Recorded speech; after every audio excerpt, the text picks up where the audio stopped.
上几年。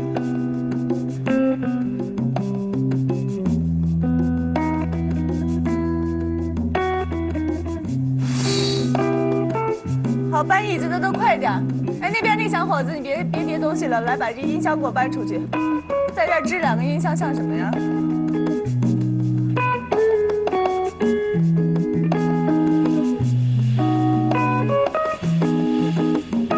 这2个杵在这儿太难看了。怎么回事？桌布上有皱痕。李小姐，不好意思，我们很快就会弄好，你放心。啊，好，大家都很有经验的，你放心。快一点。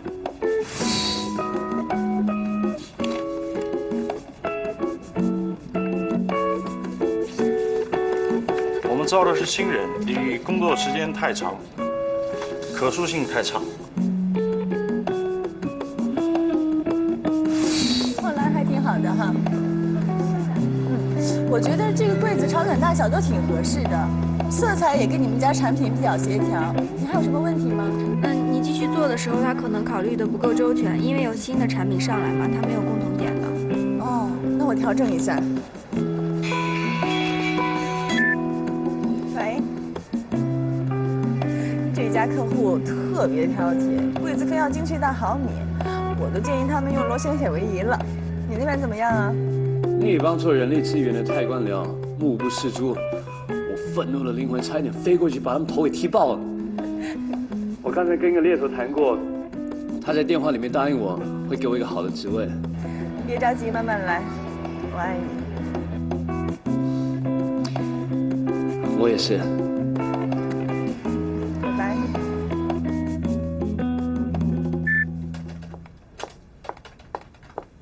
哎，为什么少给我报了20块钱呀？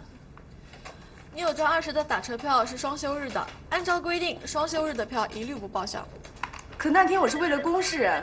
那你看，我那天从花园酒店会场到鲜花店订花，为了避免员工夹带门货，财务部规定了双休日的发票一律不报销。这个钱我是为公事花的，为什么不给我报？一直以来我们都是这样规定的。我就不认这理儿了，凭什么我为公司跑腿还得自己搭钱？我不占公司便宜，可公司也不能占我便宜吧？什么事情？吕笑笑 ，Frank， 这钱我是为公事产生的花销，干嘛不给我报啊？我穷，我缺钱，我还只值20块钱当生活费呢。好了，给他报账。哎 ，Cherry， 你做的对。那些不愿意坚持报销他们的双数发票的员工，在我看来，平时都有公报私账的嫌疑。俗话说，不做亏心事，不怕鬼敲门。如果连自己的权益都不敢争取，只能证明心虚。只有为自己利益争取的员工，才值得去信任，富有诚心。黄瓜2块6，芹菜3块8，豆腐1块2。猎头说啊，光兴天下公司有个高级公关经理的职位特别适合我，让我等他电话。你放心，我很快就会好起来的。不错不错，今天我们没有超支，明天早上奖励你吃1屉小笼包子。女孩子要漂亮，应该吃好一点，我吃晚上的剩菜就可以了。不，我要减肥，我怕长出游泳圈，我要做小妖精。小妖精，进来一下。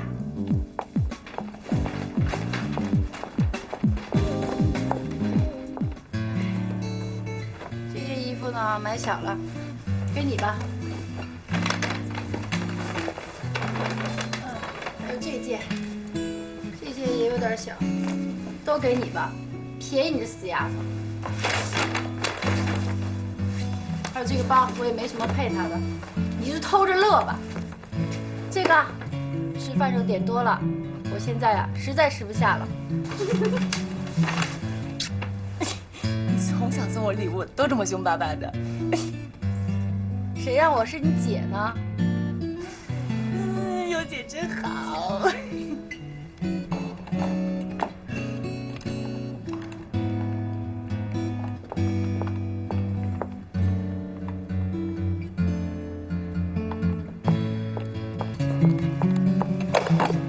跟我出去吃。好啊，走了。饭好不浪费。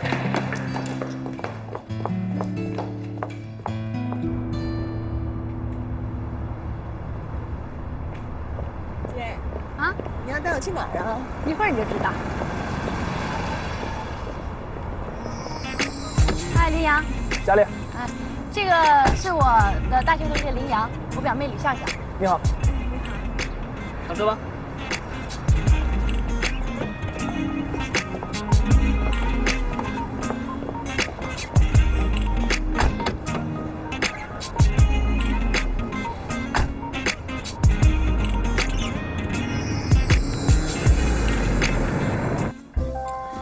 这边菜还合口味吧？挺好的。还不错，挺有特色。哎，这笑笑不太喜欢说话啊，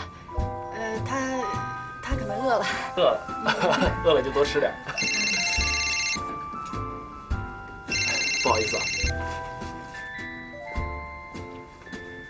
哎，怎么样？怎么样啊？我给你介绍新男朋友啊。我吃饱了。不能在一棵树上吊死，林阳可比卓源强多了。爱情又不是买菜，我爱的是卓源。吕笑笑，我告诉你，必须听我的，要不然我就家法伺候。下午林阳还安排了一些活动呢。公司下午还有事儿呢。我跟然然说好了，借调你一个下午。不好意思啊，公司的事儿。哎，对了，下午呢，这个《特种部队2》这个电影啊上映了，要不然下午一块儿看个电影？啊，没问题。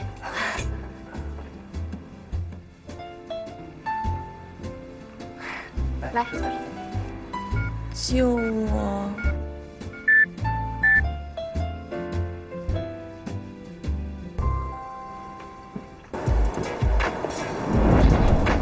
哎，对了，我听说呢，这家电影院啊，正在举行这个日本古装奇幻电影节，会回顾这6年以来啊，日本同类型影片当中最影像的影片，而且啊，会因为这个影片的不一样呢，把这长廊呀布置成不一样的模样。喏，你看那边就有。日本古装电影，6年前。怎么了？你怎么不走了？我不太喜欢这些装神弄鬼的东西。再说也没什么心情看电影啊，我换个地方。不是怎么呀？这是？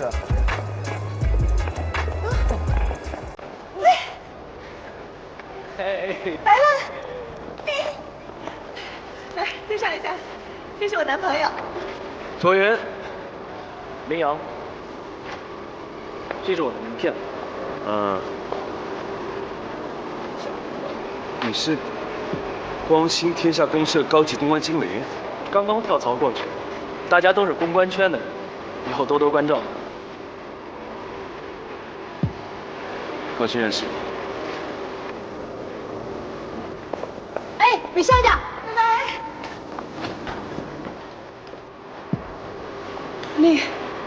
不好意思啊，这没事。误会。这个。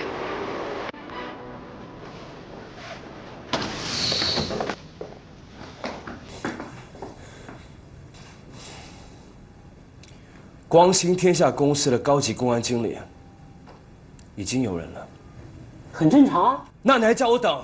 每一个行业我们都需要推荐很多人来公司面试，这是猎头业的潜规则。我们只有做成每一笔交易，才有钱赚。你之前跟我承诺过，这个高级公安经理的职位是为我量身定做的。那这个林儿怎么就能套进我的衣服里了？你既然要这么问，那我不妨告诉你实话，你肯定是得罪上面的人了。现在你已经全面被公关业封杀了，你不可能在公关业再找到任何工作了。我劝你还是退出公关行业这个工作吧。那要是我能找到呢？这个行业是最讲究人的关系，现在你的人脉关系已经全部断了。如果是你找到了工作，那么是我看走了眼，那到时我退出这个公关行业，好吗？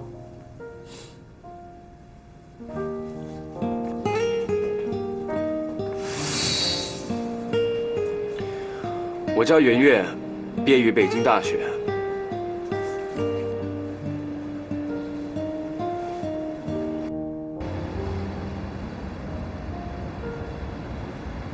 Cheers。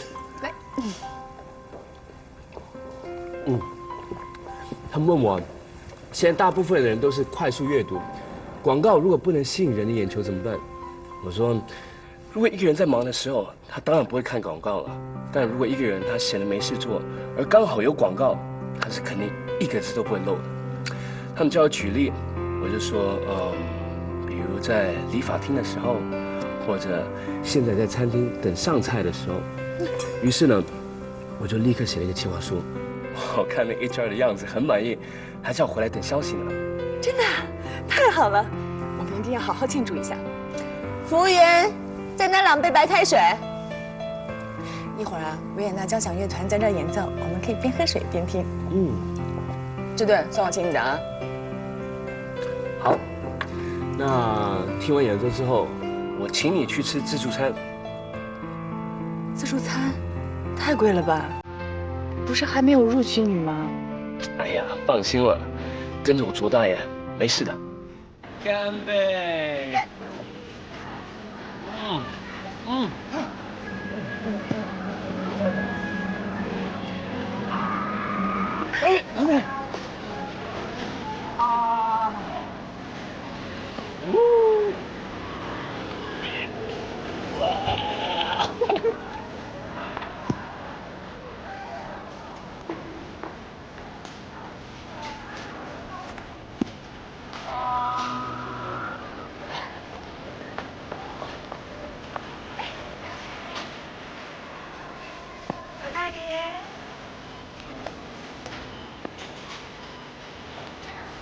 哎呦！手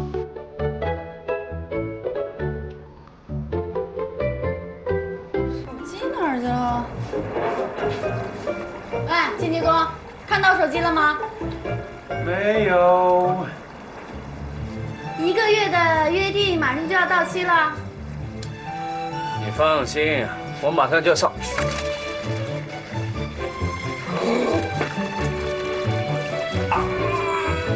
糟糕！公司说晚上打电话给我的，怎么会把它掉进洗衣机里呢？你个白痴，你肯定放在口袋里忘拿出来了。你，我手机。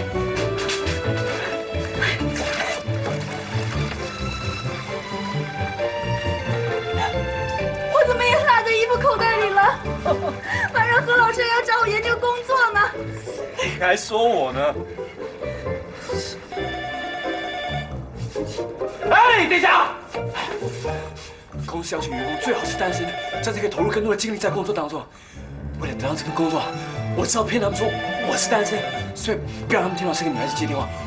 不接，不接。那要是何老师呢？我可不想让何老师以为我跟一个男人同居。我觉得90%是我的工作电话。我的工作比较重要。我的重要，我的重要。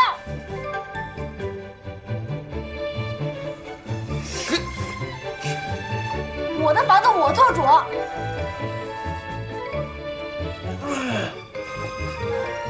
给我洗干净点儿。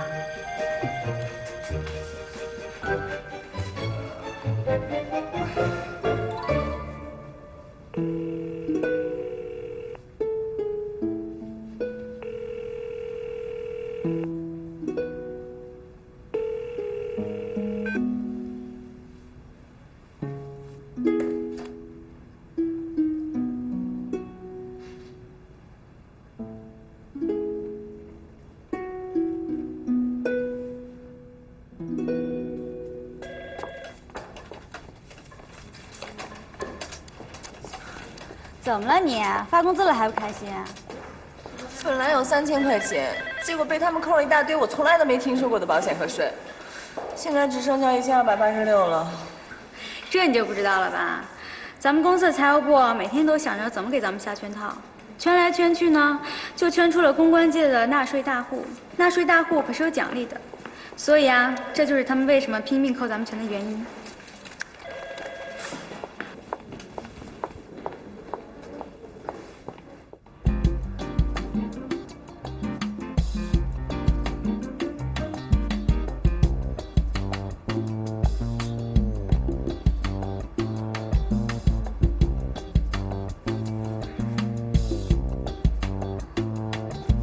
喂，边请。小姐，你们这儿价格不会很高吧？还好还好。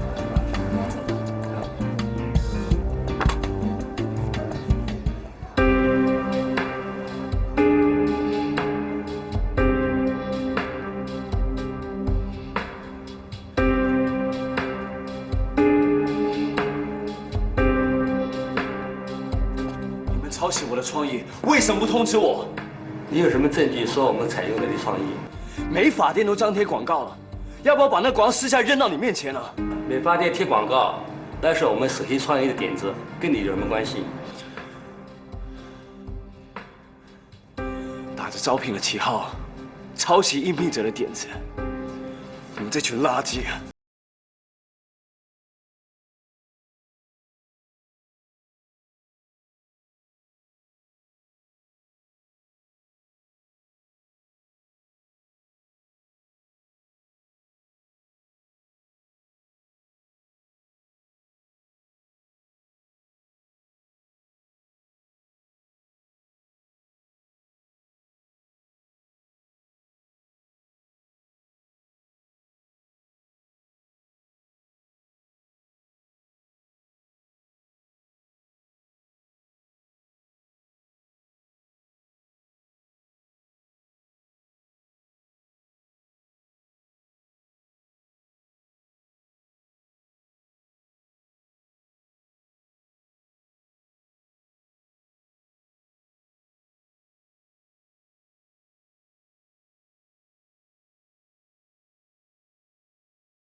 周月，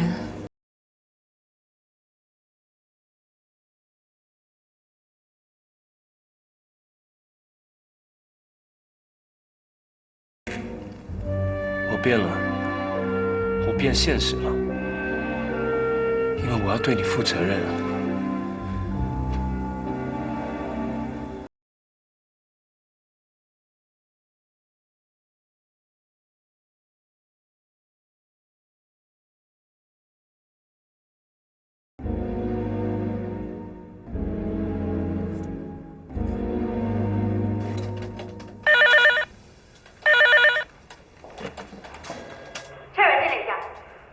好，这次为品牌设计的灯箱，跟我当初看到的样品相比，有天壤之别。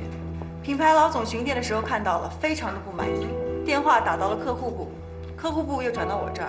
你们说，我应该怎么向上面交代啊？灯箱的款式，可是你自己过目肯定过的呀。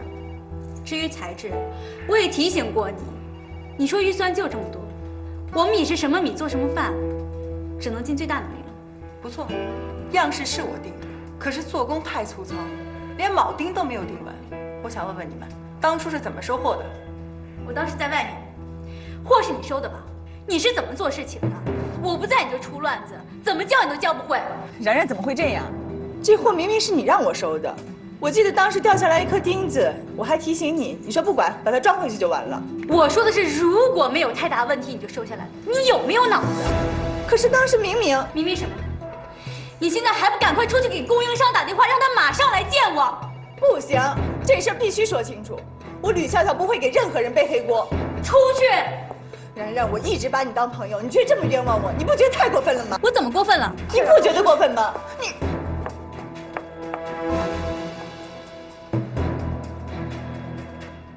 你说，冉冉怎么会这样？我看你是太冲动了。安若慧也不是来追究责任的，她就是来表明一个态度，做给上面看嘛。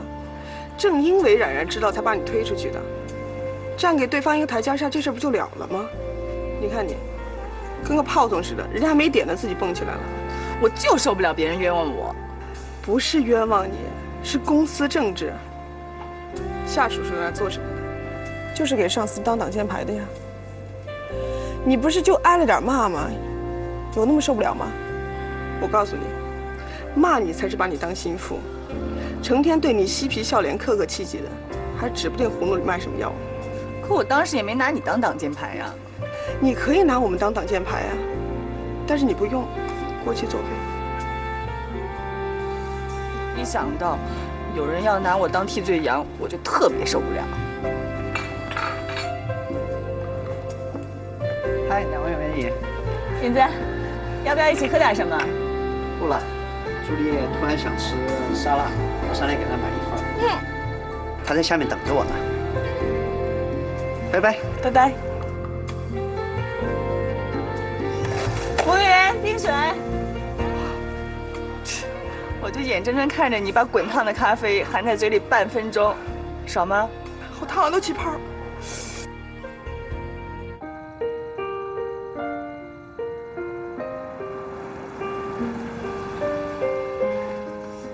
谢谢你送我回家。明天见。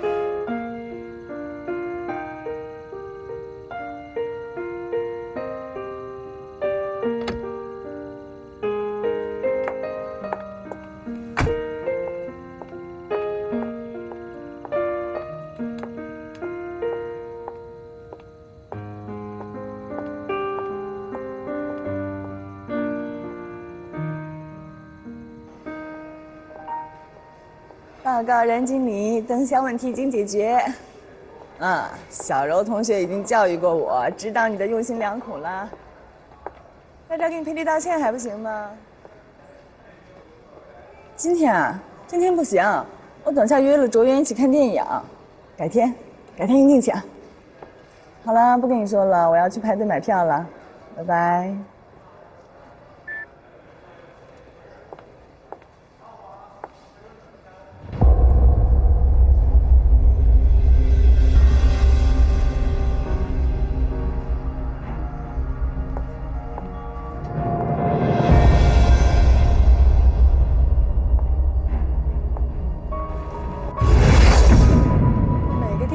专区，这种方法还挺好的。下回活动的时候可以借鉴一下。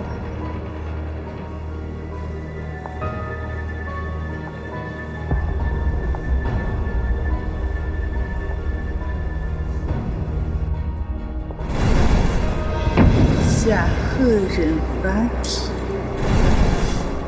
好熟的名字。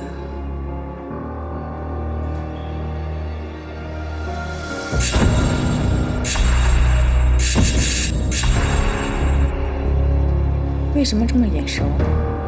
我在哪见过他？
承认，不骗你了。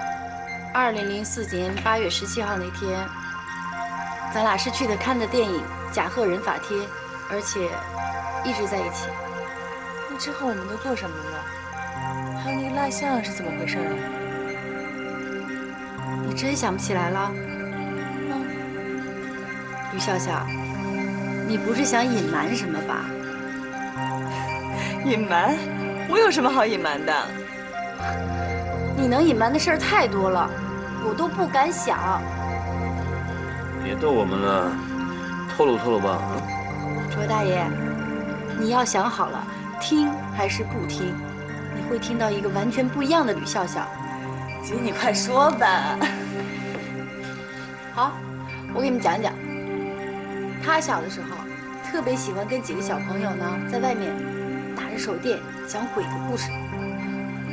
晚上回家睡觉的时候，半夜经常被吓得哭醒，大概持续了有半年的时间。所有的医生土方法全试了，没用，最后自己好了。可是呢，奇怪的事情就一件接一件。蚂蚁，各种蚂蚁见过吧？我们小时候都有这种按死蚂蚁这个动作。可是吕笑笑不是这样，她是给吃掉，满嘴全嚼了蚂蚁的碎屑。哎，女大十八变，吕笑笑同学在变之前没法形容。哎，其实也没那么丑了，反正就是有点自卑。她从来不敢跟我在一起，因为她觉得表姐是最漂亮的，她自己特丑。难怪我连一张你们以前的合照都找不到。但他自卑，我不信。同学，你是不是在讲评书啊？我见了地下有蚂蚁都绕着道走，更别说吃了。啊，当然了，如果是我没看见踩死的，那只能说他命不好。哎，你们两个有一点那个唱双簧的意思啊。看你来猛一点，来。我想想，但是我现在说什么你们都不相信。你是要好好想想，赶紧编出来一个吕笑笑的疯故事。我想起来了，有一次我去找他们家每一个角落全找遍了，找不到。后来我突然在房顶上看到他，而且举了一把刀，满脸全都是血，把我给吓的，嘴里还嚼着东西，嘴上还淌着血。哎呦，吓死了！不敢想，不敢想。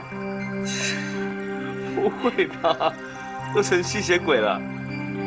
啊，嘴角有血是我编的，其他都是真的。为什么不让我吃？你知道他在干什么吗？他在解剖一只老鼠，也不知道从哪儿弄的，特恶心。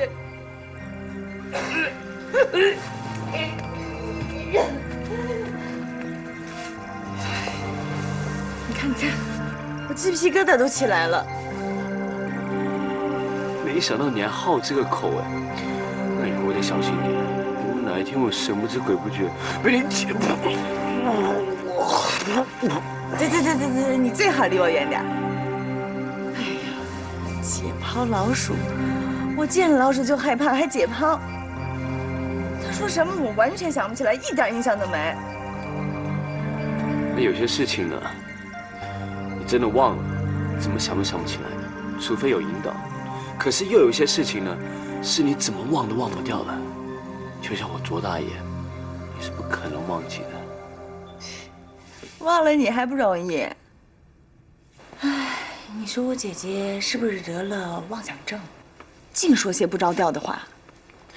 我现在怀疑你们两个都有问题。我是不是住在一个精神病院里面啊？我要飞喽！我飞喽！我飞喽！我飞起来了！我飞喽！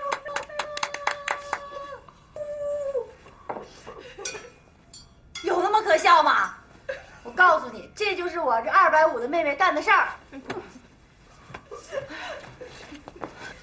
你还是没想起来啊？她都已经把我这儿当成精神病院了，再这样，我真成精神病了，完了。他是真的什么都想不起来了。哎，那你说说那个解剖老鼠怎么回事吧？他告诉我就是想看看老鼠那个尾巴是怎么长出来的。他总担心自己的那个屁股后面吧也长出来一个尾巴。啊，真把自己当成女版的达尔文了。那你说说那个呜，我要飞是怎么回事？他就想上天看看天上有什么呀，然后呢，一想到这个就跑到天台去，吓死人了。所以呢，这大大小小事情加起来，就坚定了我的决心，一定要带他去看心理医生。我才不信呢！哎，你觉得我是会疯的人吗？以你的聪明才智、机智过人，一般状况之下是不会了。谁说的？在遇到非常的刺激的时候，那可说不定。比如呢？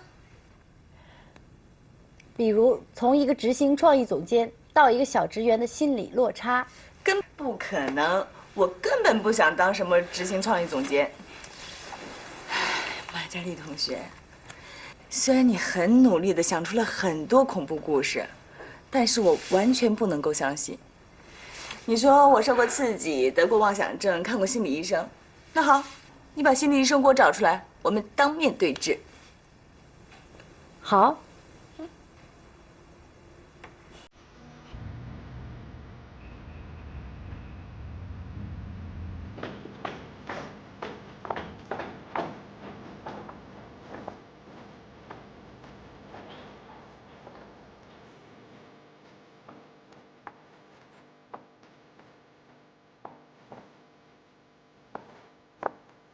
反正等一下见到心理医生，就知道你姐讲的是真的假的。要不然你先到处看一下，看你有没有什么印象。我是完全一点印象都没有，这得问他。你们俩别啰嗦了，快点。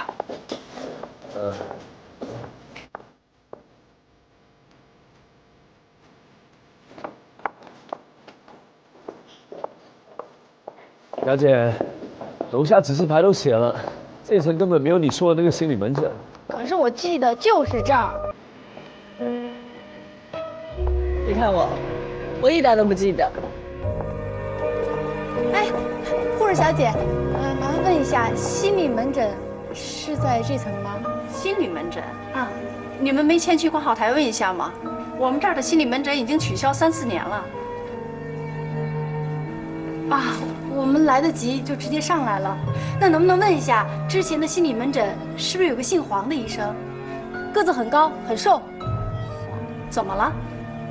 我有个朋友心理状态一直不好，5、6年前就是黄医生帮他看好的，可是最近呢，他又受了一些刺激，找了很多医生都没看好，我们还想再找黄医生看看。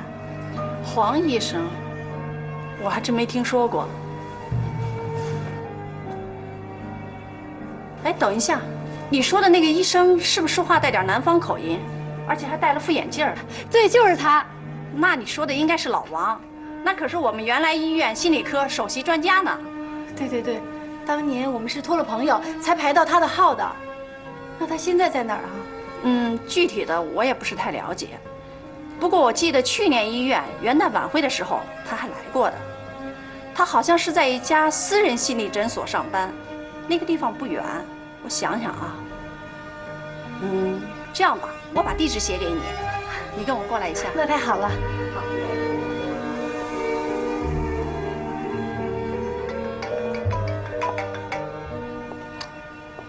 喂。啊，那我现在就过来。你们先去，我办点事儿。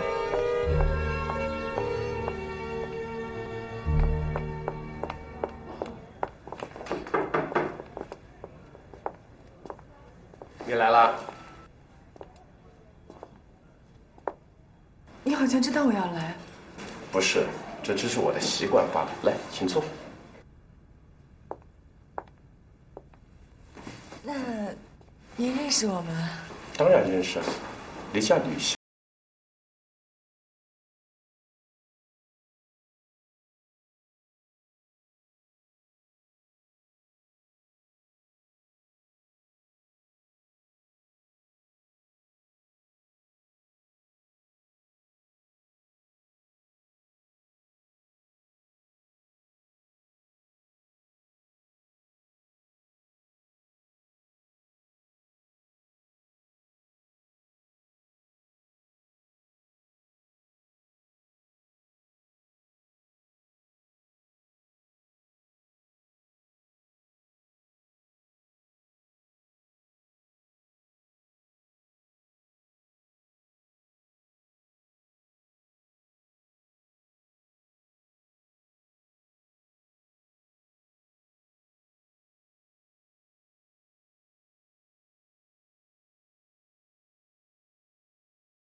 来打我一下。哎，是疼的呀。我怎么感觉像梦游一样，突然多了那么多我不知道的事儿？你不知道的事情可多了。不过我觉得那个心理医生有点怪。你觉得他哪点怪？从我们进去之后，他就没有正眼看过我，而是一直盯着你看。而且从他的谈话当中，我感觉他知道我们要去找他，而且知道你要问他什么。没错，我看他的病历记录和他说的话跟我姐说的基本一样。哎，你有没有看病历记录上写那天我去看医生的时候是几点？好像是下午2点38分吧。那什么时候离开的？没看。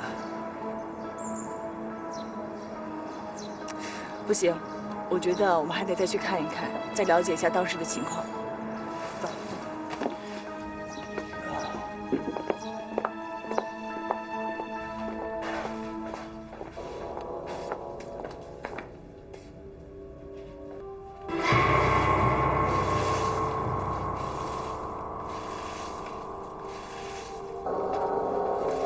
阿姨，这诊所的医生呢？什么医生？你们是来看房的吧？去找中介。我们1个小时前来这儿还有人，怎么现在？这怎么可能？这房子空了有3个多月了，中介今天请我来打扫一下，我才进来的。以前一直没人来，你们找错地方了吧？可我们刚才明明……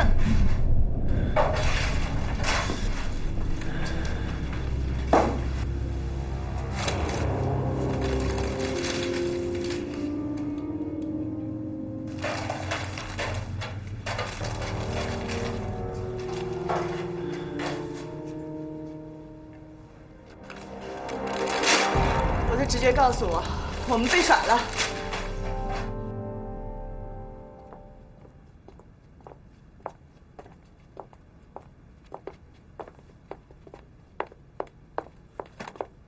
你一个人在这儿干嘛呢？我约了一朋友有急事儿啊，他咖啡没收走，你看。你以为我相信吗？哎，坐下讲吧，啊。表姐，我们见到医生了，跟你说的差不多，还夸你是个美女人。那反正呢，我们听那个医生说着说着就觉得不太对劲，他好像早就知道我们要去找他。更奇怪的是呢，后来我跟笑笑想回去跟他确认一些事情的时候呢，却发现那里人去楼空。